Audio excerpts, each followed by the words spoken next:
Sometimes when you place a material inside a texture file and then take a look at your work on the 3D object, you can see an obvious seam, a place where, let's say, the left side of the material and the right side of the material line up, and they don't really line up smoothly. There's an obvious juncture there.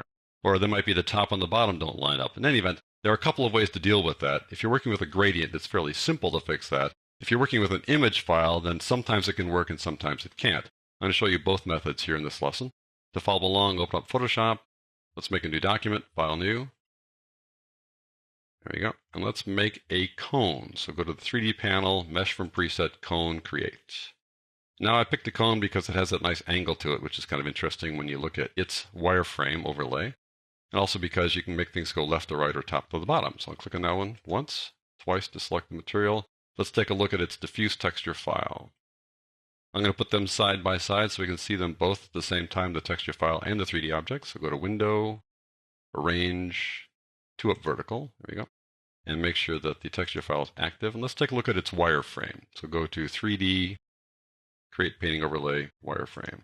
And maybe surprisingly, it fills the entire frame here. That's because they take these triangles, kind of squish them down to fit them on the cone so that whatever's here fits nicely over here. Well, let me close this down so you can see it better.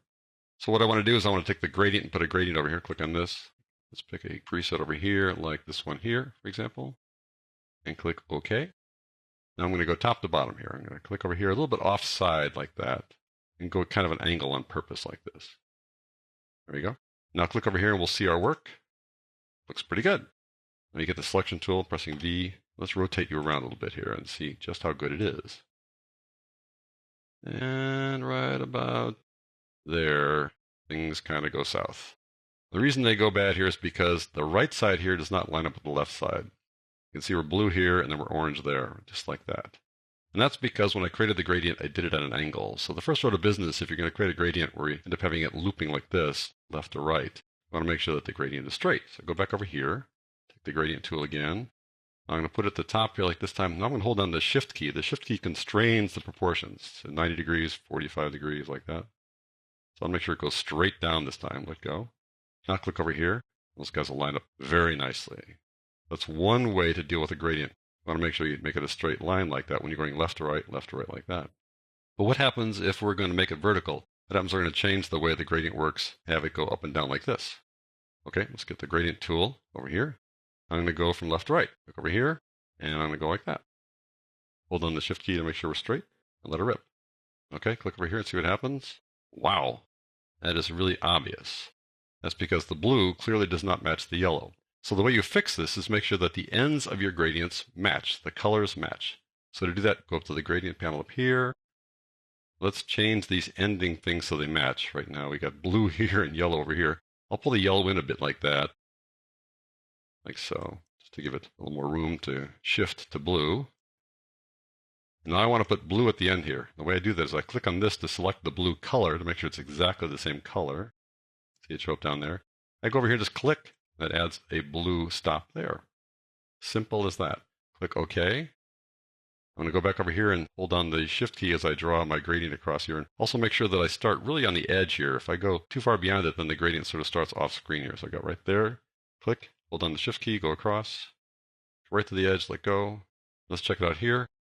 The seam is gone. Very easy way to deal with gradients. But you don't always deal with gradients. Most times you deal with things like images. So let's check that out. Let's make a new layer here. Go over here and make a new layer. Turn off the cone. Click on that, make sure it's active. Go to the 3D panel. Let's make a soda can. Go down to soda, create. I want to take a look at its diffuse texture file. So click away there. Click there once, twice. There we go. Let's open that up. Edit texture. Slide that over so you can see it side by side. And now I'm going to take a look at its wireframe. So go to 3D. Create Painting Overlay, Wireframe. Now, if you looked at the lesson where I talked about this, you'll know that this is superfluous. This is really where the image goes, or whatever you're going to put on the can, it goes right there. Maybe not necessarily completely obvious where the top is and where the bottom is, but we'll kind of mess with that and try to figure that out in just a moment. What I want to do, though, is I want to have an image show up there. I could place an image here and adjust it and that kind of stuff, but it's a lot easier just to replace the entire texture. So I go back over here, make it active. I'm going to go over here, say replace that texture with a file. And let's go to the Photospin Images folder here. Thanks to Photospin for providing these images. And let's take this jungle here, jungle JPEG. Double click on that. That will replace that. This guy is now superfluous. We can just throw it away. Let's open up this texture. Click on it once. Click it again. And then we'll open it up by going Edit Texture. Let's move that over to the left so we can have them side by side. And we'll rotate around here and see what's going on. Well, I don't really want to see the ground going vertically. I want it to be horizontally. So right off the bat, something's wrong there, right?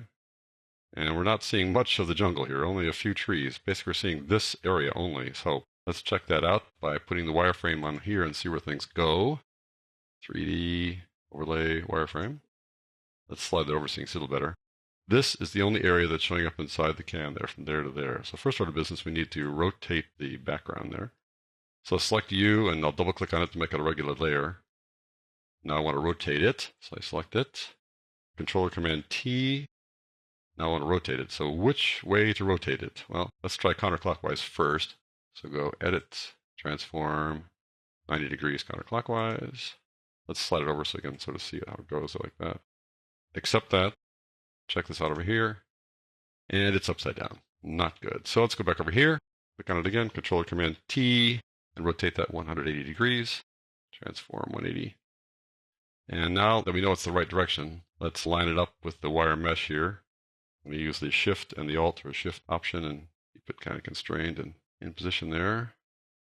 I want it to really be right on the edge here because I'm going to do a little trick here to make this thing work. And it's best if it really fills the frame exactly. A little bit of sky showing up, and I think that's reasonably good like that. Okay, we'll accept that. Turn off the wireframe here. Take a look at it. And great, looks pretty good. Let's rotate around and see if we see a seam. Of course we will, right? And the seam is, oh my gosh, right there. How do we deal with that ugly thing? Pretty messy. So what I want to do is fix that, and I can fix that using a little trick, using an offset filter, and then using content-aware fill and maybe a little bit of healing brush too. So let's try that. Go back over here. I want to fix that little seam. So what I do is I offset things so that we have the seam showing up here in the middle of our workplace. So go Filter, Other, Offset. Now I'm going to offset it vertically because that's the direction we're working here. Move over a little bit like so. There it is. There's the seam. The number here is irrelevant. Just need to see the seam. Click OK. Now I want to fix that with content-aware fill. So I take my selection tool and select that area. That's what we want to fix. There we go. And I go to Edit Fill. Edit, Fill. There's content-aware. So I'll click OK, and let's watch Photoshop do some magic here. Pretty good. Let's zoom in a bit. Controller Command Plus a bit there like that. Move over a bit like that. And that is almost done, right? We almost have that perfectly. I noticed this poor tree got cut off there. We might want to fix that a little bit. So to do that, I'm going to go down here to the Healing Brush tool, to the Spot Healing Brush. I want to draw a little bit right along there. Try to fix that little seam there a bit. Try around here too. There we go. Got rid of that funny tree. Let's go this way here. Ooh, much better. Maybe like that. You know, I think we're looking pretty good for what we're trying to accomplish here. And now let's go back to the offset filter. I'll zoom out a bit here like this.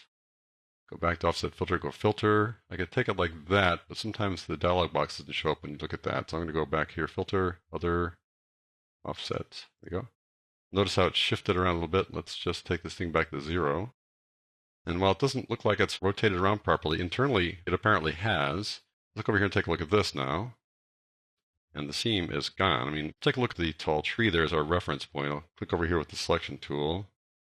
Click on rotation here, and where's that tall tree? Right there is the tall tree. And to the left of the tree was that cloud.